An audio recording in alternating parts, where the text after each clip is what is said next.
Good evening. Today is Friday. So, kagagaling ko ng trabaho kanina. Naisipan kong iuwi na to ang mga tatamnan ko ng mga gulay. Actually, ito inipon ko to doon sa condominium. So, nakaipon naman ako ng bali 8. So, siguro sa susunod mag-iipon pa ako ng madami para marami akong maitanim na gulay. So, ang itatanim kong gulay ngayon is talong. Tsaka kalalu. Kalalu in Tagalog is yung kulitis. Kulitis. So, masarap kasi itong kulitis. At tsaka Saka kamatis. Kamatis. So, kasi galing kami ng fusion kanina. Walang ganong mabiling vegetable. So, bukas, pagkatapos ng massage namin and then maintenance sa Toyota, pupunta kami ng Brimley kasi mas maraming nagbiling gulay doon. So mag-start na ako magtanim ng mga gulay dito sa backyard para at least kahit paano is nalilibang and then siyempre pag namunga, medyo makakalibre tayo. Oo. So yun, Actually, medyo late na nga rin kami. medyo late na kami napunta dito, alas 8 o'clock na kasi galing pa ako ng trabaho. No, I mean late na yung pagtatanim Yung natin pagtatanim asawa. natin, no? So siguro hahabol pa naman. Oo. Kahit paano makapagbuo man lang siya ng konti at least mapakinabangan, di ba? At least pampatagal na rin ang stress. So habang nagtatanim ako ng gulay, maglilinis sana ako kaya lang madilim na. Bukas so na siguro. bukas na lang siguro. And then naglalaban naman si Mrs. and then Naglalagay sa mga cabinet ng cover. naglalagay naman ng mga wall Paper. sa mga cabinet. So yun, i-update na lang namin kayo kapag gumanda na yung mga tanim talong ng gulay. namin. Oo. So dadagdagan ko pa ito, bala ko pa magtanim ng siling panigang. Pero gusto ko lang yung talong na mahaba. Okay, yung talong daw na mahaba. And then siguro magtatanim din ako ng pipino dyan. Kasi meron pa tayong upo. Oo. Yun nga yung upo, sabi ko sa'yo. So yun, titingnan ko muna ko yung balag kung paano ang gagawin ko.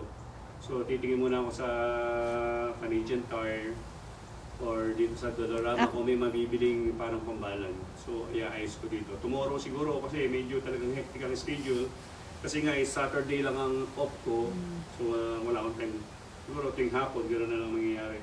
So ngayon, update ko na lang po ulit kayo mamaya kapag andun ako sa loob or pag-upan ninyo. So see you na lang po later.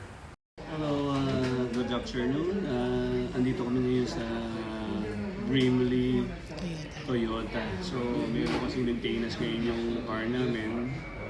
So, yun, kagagaling lang namin kanina sa massage. Tapos, pagkatapos ng massage namin is punta muna kami doon sa bahay na tinutuluyan. Yung kanyang panilipatan namin para pick up in or I-deliver yung bagong stove. na in-order. Bago siya. Bago, kasing bago. Diba katulad na sabi namin dati is parang luma na yung stove.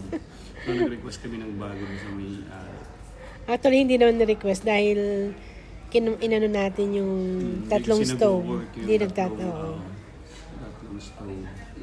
So andito kami ngayon and then siguro mga isang oras tayo rito or more than 1 hour. And then after nito, punta kami doon sa biling halaman. Bilihan ng halaman sa vegetable para may karagdagan yung tinanim ko kahapon. And siguro bibili na rin kami ng lunch namin doon and Linis na. Maglilinis ng konti doon sa... Hindi, uwi muna tayo ng bahay after nito, di ba? Uwi man tayo. Kunin ko lang yung power wash. Okay. Oo, i-update Tsaka ibang pwedeng ikarga. Ikarga doon sa sasakyan. Sige. So, andun, sasakyan natin, asawa? Hindi, sasakyan. Ang dami na. Mamaya. So, update na lang kami namin kay mamaya kapag tapos na yung sasakyan. So, bye-bye for now. So, andito ko ngayon sa service area. Yan, ito yung loob ng Toyota service area. So, yan. So, ito naman yung car ko. Kumaga waiting na siya para i-service. Ayan.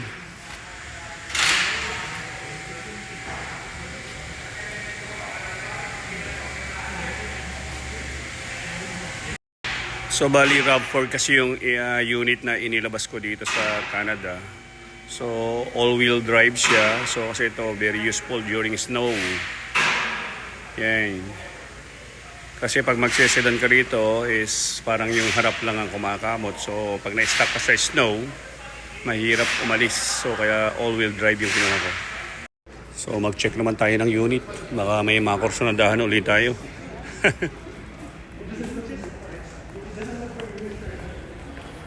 So this is,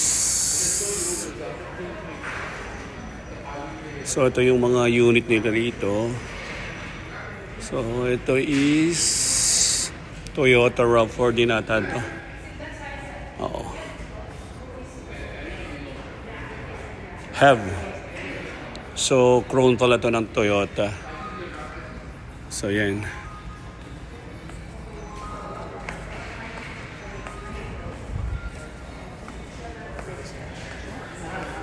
So, ito naman is Corolla Cross. Ito yung mga sedan natin. Ayan. Archie, papaservice ako. Ito yung isa sa mga pangarap ko dati. Toyota Tundra na pick-up. Yan, ganda niya.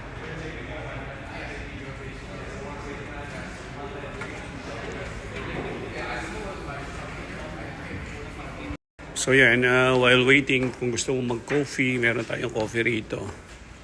Yan. Meron naman silang big screen na TV. So yan si Mrs. Habang naghihintay. Sa snow ba yan? So ito hindi na pwede sa snow to, di ba? So naitanim ko na yung mga vegetable dito sa mga timbang kinat ko. At least nakatipid ako, di ba? DIY to. So yan, meron akong kamatis so far. Uy, kalinis na ng garden mo ah. So yan, nakapaglinis na lang din yung dalawa kong binata. Pagdating namin kanina galing sa massage and then sa Toyota Service Center. Yan, malinis na, dumating kami. Kaya pwede ko nang ilipat yung mga vegetable na tinanim ko kahapon. So yan, okay na, konting linis na lang, then ipa-power wash ko siguro to.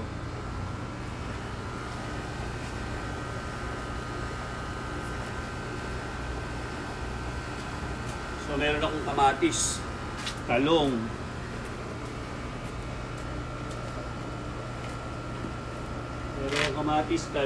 sili, okra, and then may sitaw akong binili.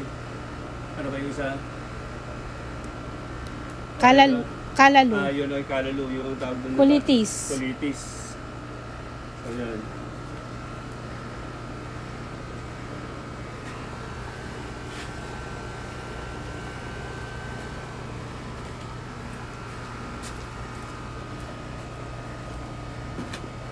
So for the meantime, dito ko muna sila ilalagay para mainitan.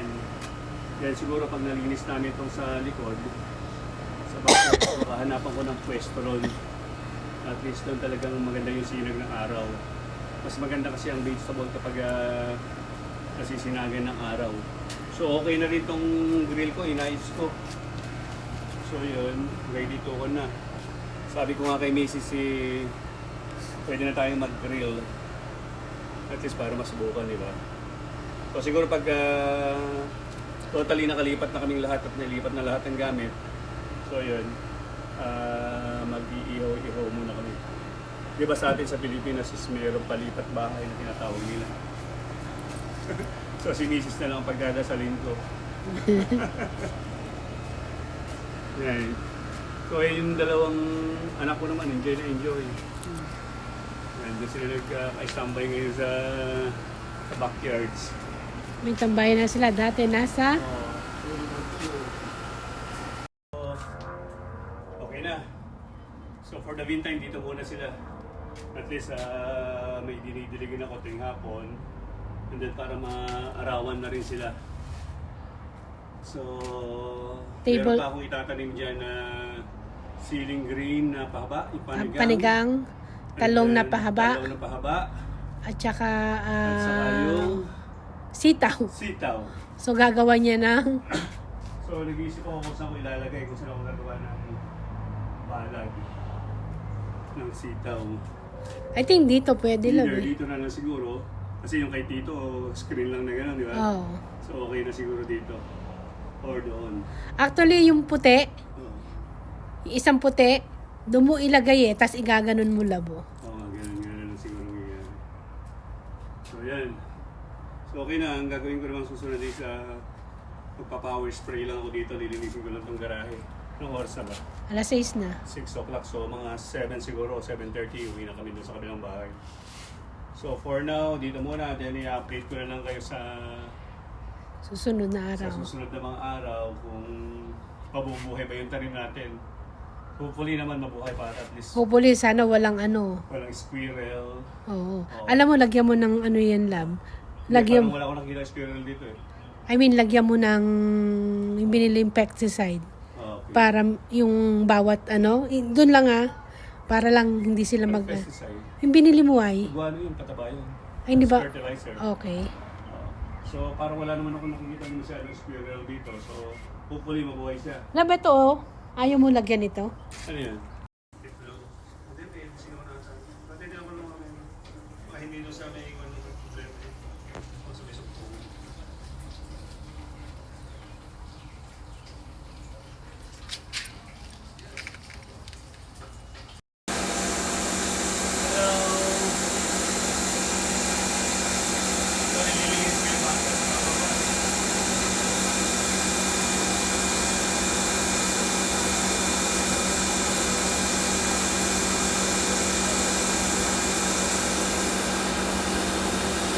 Lab.